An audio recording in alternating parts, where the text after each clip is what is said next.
This conference will now be recorded.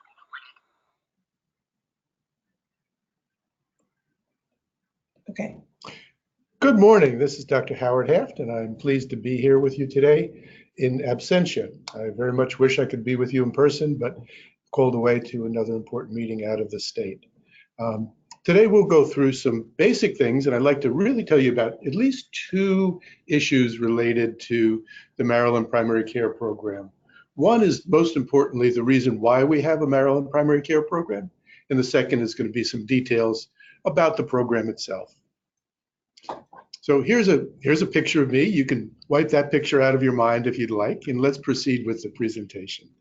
First of all, I have no disclosures related to this presentation. Second, the training design is that this particular program is really focused on practice staff. It's different from a program that will be presented later in the year and through the next year that's focused on the providers in the MDPCP practices. There may be some providers in the audience. If there are, please note that, again, most of the material here is focused on the staff level. You're welcome to stay and welcome to ask questions and contribute, but there will be some additional trainings later in the year, specifically for providers in the program.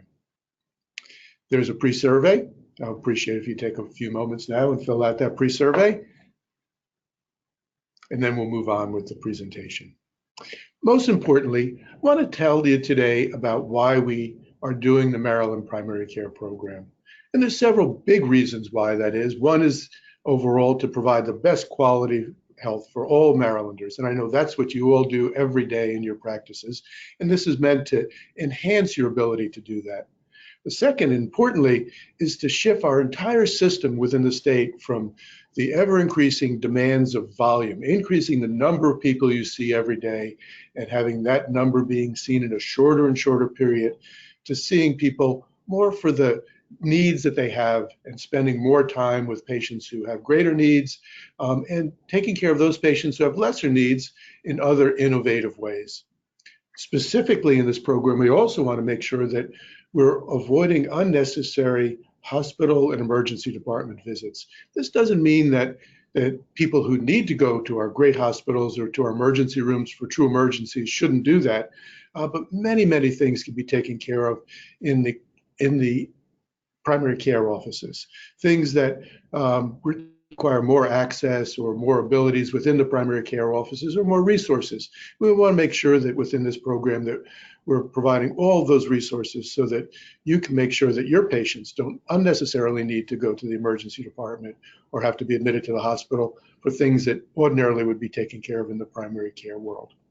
And most of all, we want to show Maryland off as a really great example of how healthcare can be delivered in the best way for all the citizens of Maryland.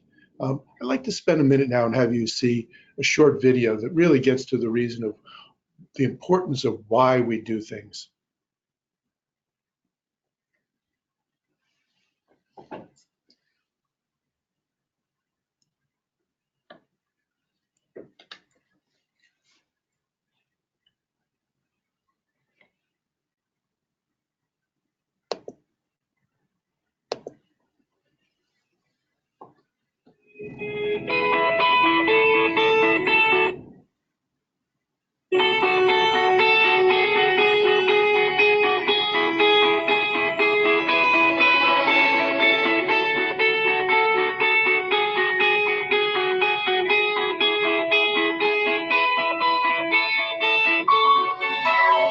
So you're a musical director?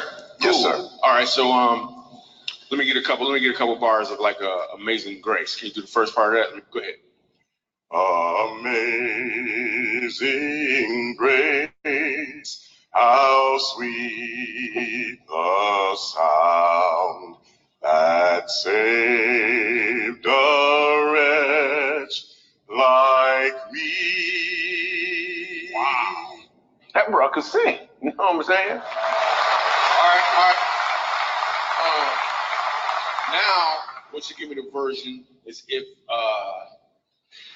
your uncle just got out of jail, you got shot in the back when you was a kid. I'm just saying, let me see the hood version real quick. If you know which version I'm talking about, just see if that exists. Let me see what you got.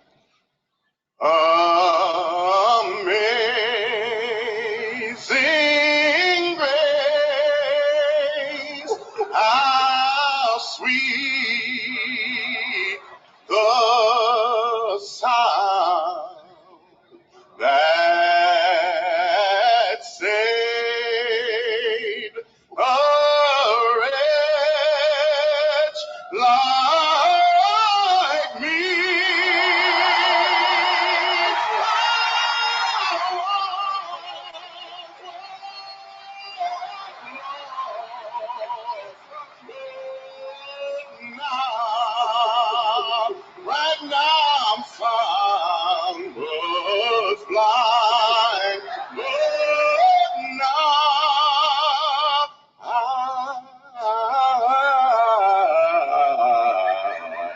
I see.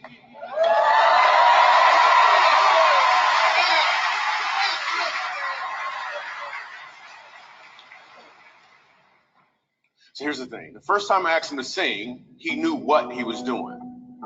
The second time I asked him to sing, he knew why he was doing it. When you know your why, your what has more impact because you're walking in or towards your purpose.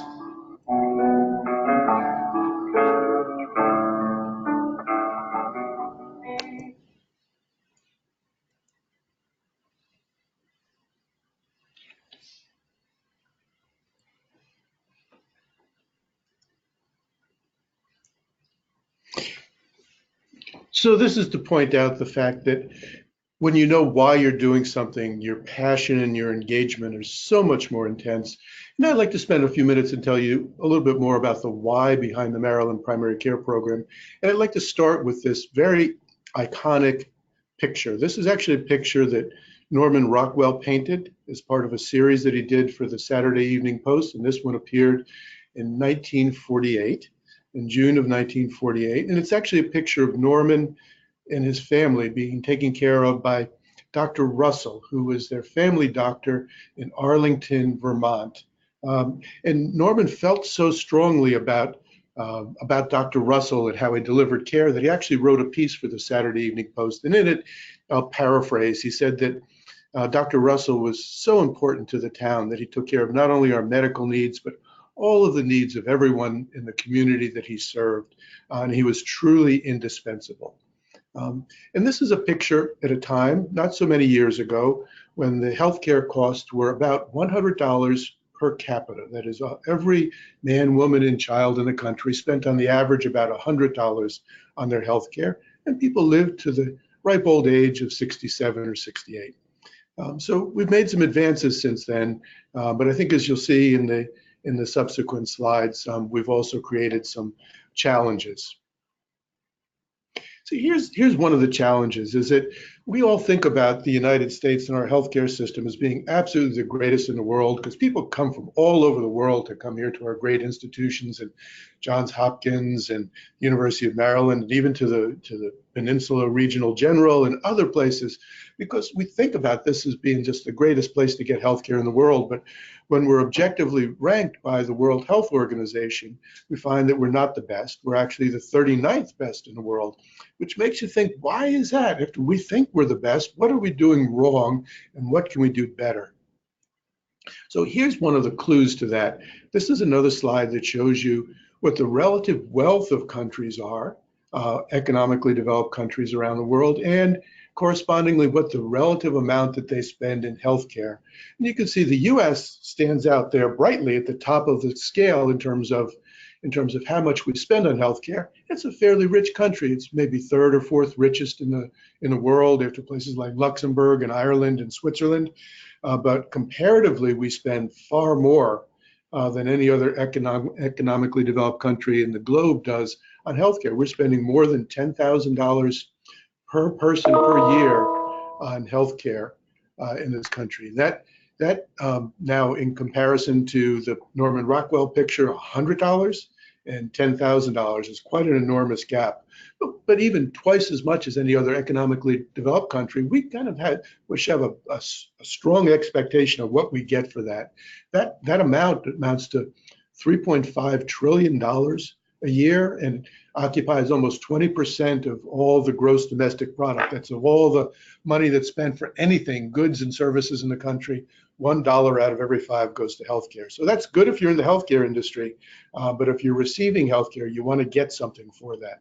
So what do we get for that? Let's look at this next slide, and we find one of the things that we hope to get is that we can, on the average, live longer in this country than other countries comparatively who spend less money. But we find that's not actually the case. We can see the light blue bar in the middle of this slide is the average life expectancy of economically developed countries. It's 82 years. Some countries have far more than that, as we find Japan and Switzerland and Australia. And the US is actually down on the bottom of that rank. And we find that we actually are not getting more longevity, more life expectancy out of the investment we're making in healthcare, which is a problem. And even more problematic, over the last 2 years, our life expectancy in this country is declining. After more than 75 years of increases every year, year over year increases in life expectancy, much of it due to public health interventions, we find now that our life expectancies are decreasing, which is not a good figure.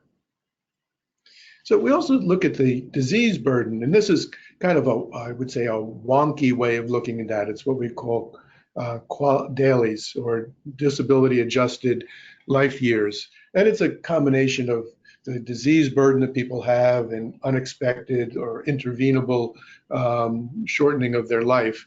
And it's a number that we'd want to see smaller than other countries. But here, paradoxically, we're almost twice what the average is for economically developed countries. So we have much more disability and disease burden in the US. And again, this is despite spending a lot of money. Here's one of the clues to why we might be experiencing this kind of cognitive dissonance about thinking about us being the best, but not really having the numbers to prove it. When we look at the number of primary care providers we have compared to specialists, and then look at how we compare it to other countries, we have about 12% of all of our providers are primary care, 88% are specialists or other areas. In other economically developed countries that do much, much better, like Canada and the UK and France, in terms of lower costs and higher quality, have far more percentage-wise numbers of primary care providers.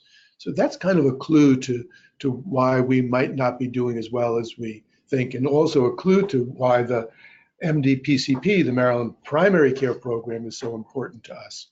So with this clue in mind, and with other pressing issues, the state of Maryland signed on July 9th of 2018, the Total Cost of Care Model Contract Agreement, and signed by this august group of people that you can see here: the governor, the head of the Senate and the House, and dignitaries from the federal government and others, all of who said, we need to do something different here in Maryland. And the something different that we did was this total cost of care model contract. And it has many pieces to it, but you can see all the pieces are focused on patient-centered care. It has a big piece that the hospitals contribute with population-based revenue, where hospitals have agreed to reduce over the next 5 years by a significant amount of money the total cost of care for Medicare, Part A and Part B, both ambulatory and inpatient. And they're doing many, many things to do that. There's a care redesign program that allows hospitals to work with many different providers across the state in innovative ways to reduce the cost of care and improve the quality. There's also a big piece where the state has said, we are committed to reducing some of the disease burdens in the state, and we've picked diabetes as the first one of those, and committed to reducing the incidence of diabetes year over year in Maryland compared to how other states are doing. And we'll get back some credits against our total cost of care for doing that. But at the bottom, in the center of this, is the Maryland Primary Care Program. That's your program, the program that you're involved in, and that's really intended to improve the health of Marylanders, to provide more access to the great primary care programs that we have that are in this Maryland Primary Care program practice, and to give them more resources, and to particularly focus on the important things in their health and help manage their care, particularly for those who are sickest, and keep them out of unnecessarily going to the hospital and the emergency department. So we're making big investments in doing this, and let's talk a little bit more about what's inside of that Maryland Primary Care Program, and then we'll talk a little bit about the supports that you'll get as being part of the Maryland Primary Care Program. So again, why primary care? So we showed you a little bit in the past slides about international experience, but there's some evidence right here in the United States from other states that, and from some recent articles, that primary care really is a solution to this high cost and low quality problem that we have. We've also heard loud and clear through the development of the total cost of care model contract from our stakeholders that whatever you do in this contract, make sure you have a strong place for primary care. And primary care are our single largest group of providers in the state. And more than that, even though they're the single largest group of providers, we only spend 5% of the total healthcare cost spend in the whole state in primary care, suggesting that by making more investments in primary care, we might be able to actually do better in terms of quality and outcomes. And it's the best place to avoid unnecessary hospital and emergency department visits. And last on this list, but not to be neglected, is that primary care over the last several years has experienced a lot of provider and staff burnout because we've been calling on them to do much more with much less, seeing more and more patients with fewer and fewer resources. And this is a way to offset that burnout, to help invest in primary care and elevate primary care in terms of importance in the delivery system. So there's been some recent US experience, particularly in Rhode Island and now in a few other states, but I highlight this article that was in Health Affairs this very year in February, where the state of Rhode Island put together a program where they said we are going to be very purposeful in increasing the amount that we spend in primary care year over year. And once they did that, they saw very interestingly a decrease in the total cost of care for that state for spending, and correspondingly an increase in quality and outcomes. So that was really a great bit of evidence about how making investments in primary care in a statewide system can produce better outcomes. There's also a very interesting study that appeared in the Journal of the American Medical Association, one of the oldest and most revered journals in the world.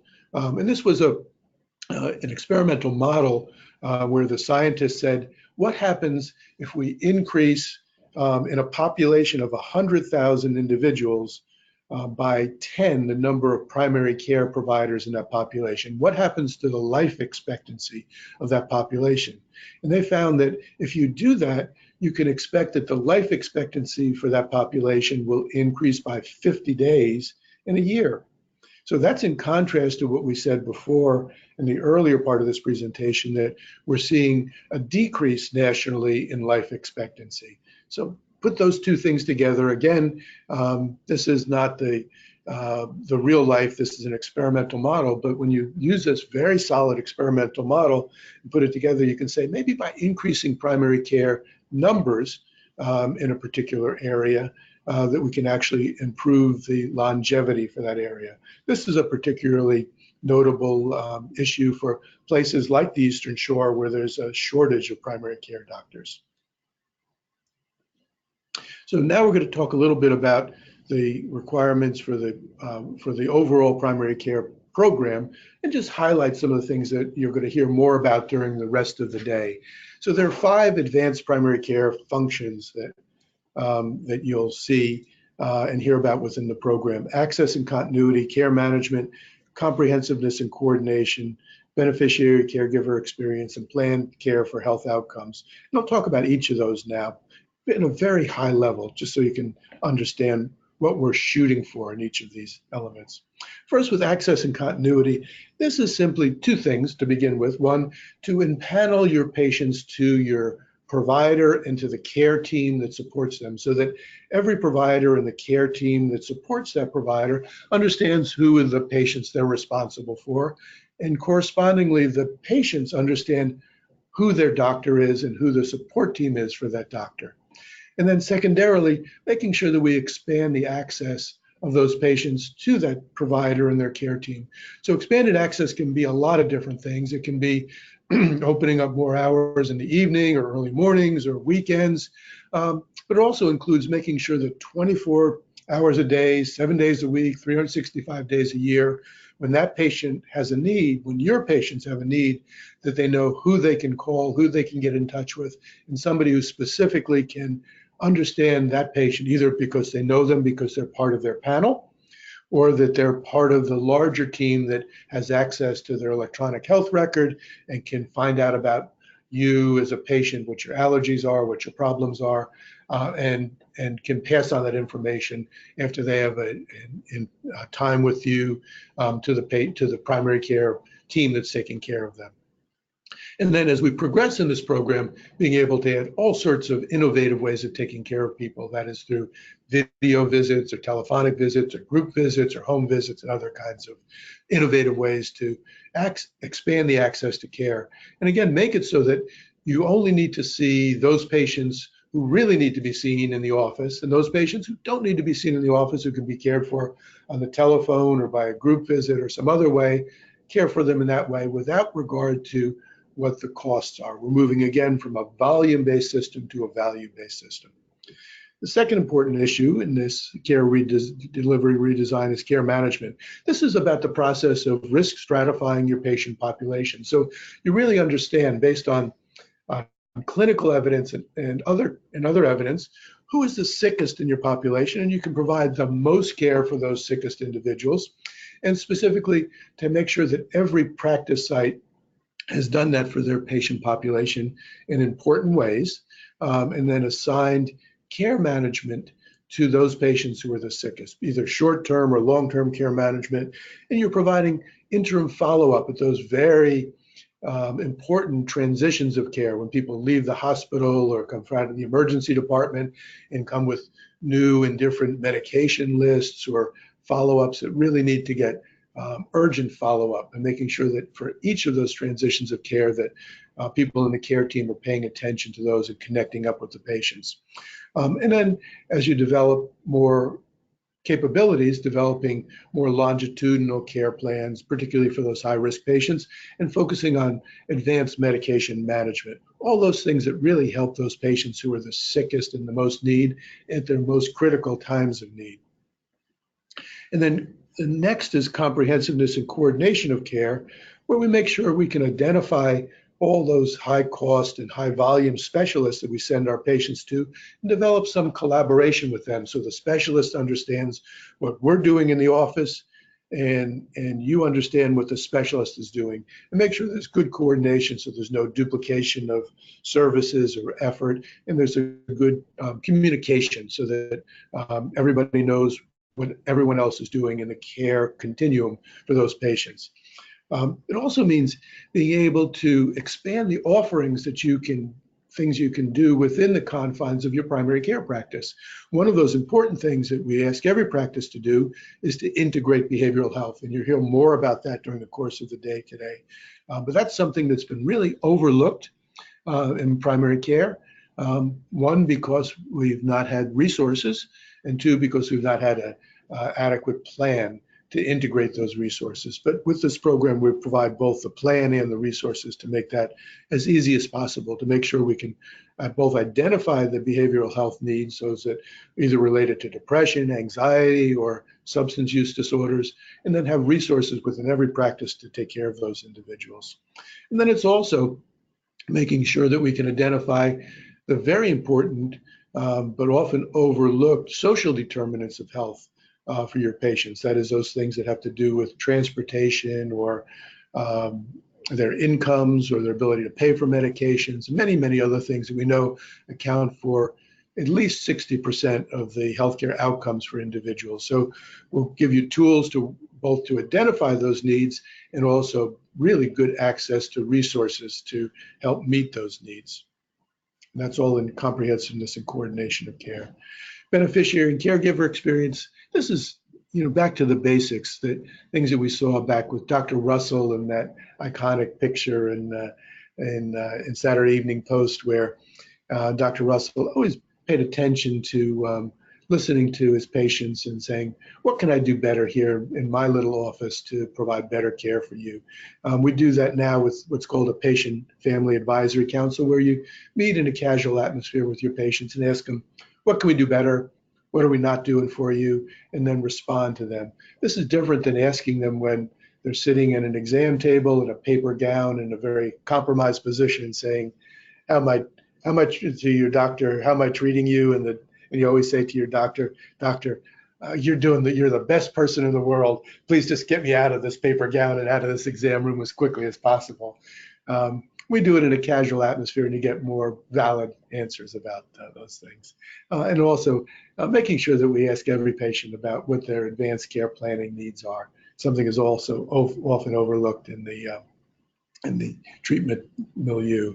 And last but not least is planned care for health outcomes, and that's doing continuous quality improvement and CQI and using all of the electronic methodologies that we have now that make healthcare both complicated in one way, but through the EHRs, but also easier to get information in and maximize the easy part and be able to minimize the excessive burden of electronic health records. So this is all about putting all those pieces together.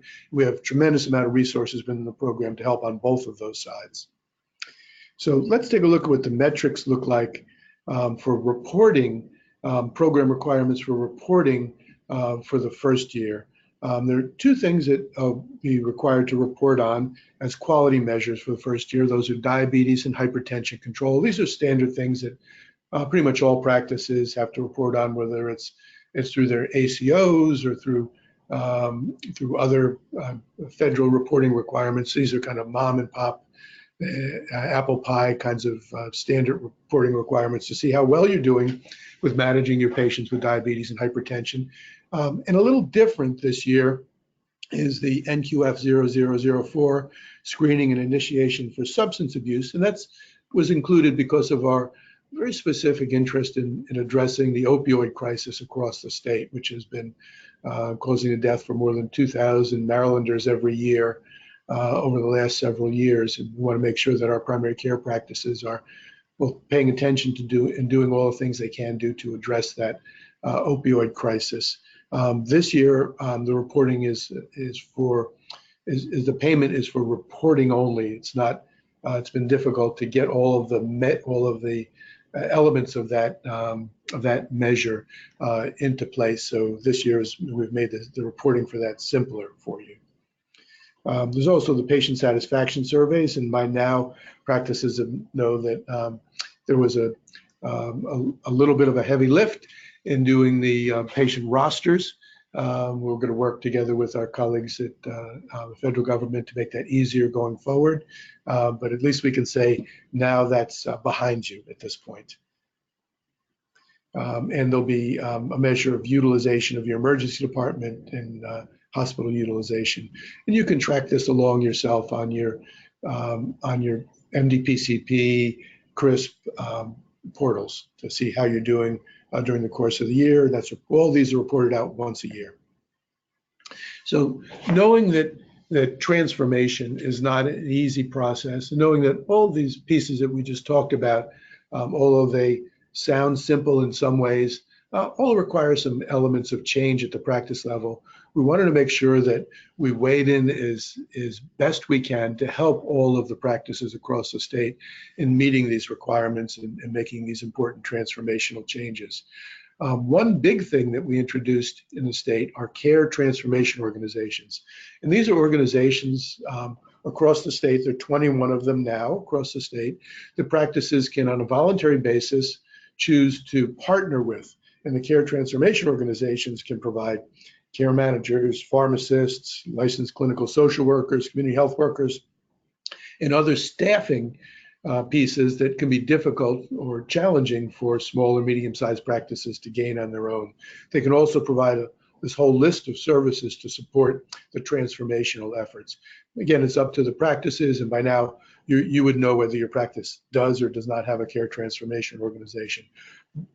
More than 80% of the practices across the state in year one chose to partner with care transformation organizations. So chances are you have one already and you're working together with them. We also wanted to make sure that we provided adequate technological support to practices. So we made sure that every practice was connected up with CRISP and had all of the suites, the support suite of HIT, Health Information Technology services that CRISP provides, including the Maryland Prescription Drug Monitoring Program, the PDMP, which is mandatory anyway, but make sure that you're connected to that. But also the encounter notification service, which lets you know when your patients are in the emergency room or the hospital and when they've been discharged.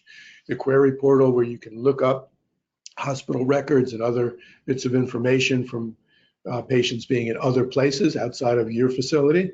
And direct secure messaging, which allows your providers to communicate in a secure way with other providers and assure care coordination. But also we added on the MDPCP CRIS portal other features like the quality measure reporting feature. As I said before, we have to report certain quality measures every year. Well, we've made sure that CRISP is weighing in to make that reporting as easy as possible. Also making available to you and updated on a monthly basis hospital and emergency department utilization data on specialists, costs, and utilization, so you can really tell who those high volume specialists that your patients are going to and create care coordination with them. Risk stratification tools. There will be in October of this year a new tool that will actually help you predict which of your patients will be likely to go to the emergency department or the hospital unnecessarily in the next month or 60 days, which will be a very powerful tool to use. Also, social determinant screening and resource directories, the ability to share care alerts and care plans across CRISP, and other features that will be developed in the future. CRISP has been a great partner in this, and hope that you're using them to the greatest extent possible. We also have a learning system, and this is part of that learning system. We have practice coaches, both the state and Care Transformation provide practice coaching. There's been a whole host of webinars, office hours, online manuals, collaborative communities through Connect, newsletters, face-to-face learning system meetings, of which the third will be occurring here in the fall, and also quarterly reporting on progress. So all of those things have been geared toward making your life easier in terms of making these transformation efforts effective. Here's a picture of some of our practice coaches. We've actually added several more. We'll continue to add those, and they're there to be called upon anytime you need them to help you with the care transformation requirements and give you, connect you up with resources of all of the kinds that were within the program. Program year one, just to recap, we had 380 practices that were accepted. There were actually 595 that applied. We couldn't take them all in for a variety of reasons in the first year. Another 150 have applied to begin in the second year. So your group will be growing to probably well over 500 practices across the state by program year two, beginning in January of 2020. The first year, there were 220,000 fee-for-service Medicare beneficiaries. We believe that that number will be well over 350,000 by the second year. 1,500 primary care providers across the state. In the first year, that number should be over 2,000. 21 care transformation organizations in the first year. And there were 3 more that have applied in the second year, so we'll have 24 care transformation organizations. As I said before, about 78% of the practices have partnered in the first year with care transformation organizations. Another 9% in a CTO-like group. So we add those together, it's 87% that are partnered with other organizations around the state to help them make these early transformation efforts. This is a picture of what you all look like across the state. The dots will be much more numerous next year, but they're also pretty numerous this year. And we anticipate also in a year or years to come, adding the federally qualified healthcare centers. So for those of you on the Eastern Shore, you know that there are quite a number of federally qualified healthcare centers dotting the Eastern Shore. So those red dots will fill in greatly once we hopefully are able to add those to the Maryland Primary Care Program. So I bring you back again to Dr. Russell and in this picture in Arlington, Vermont. And this is the beginning, and this is what we hope that all of your practices wind up providing the same kind of comprehensive care that Dr. Russell provided to Arlington, Vermont. We photoshopped in here one little addition, and that's a computer on the desk of Dr. Russell, and I know that's the addition that we have. But if we can bring down the costs and provide that same kind of very patient-focused, caring, and effective care that that was provided in the past at the primary care level, I think we'll be making great strides. So I thank you very much for your time, and I'm looking forward to seeing how the rest of the day goes with you. Have a great day.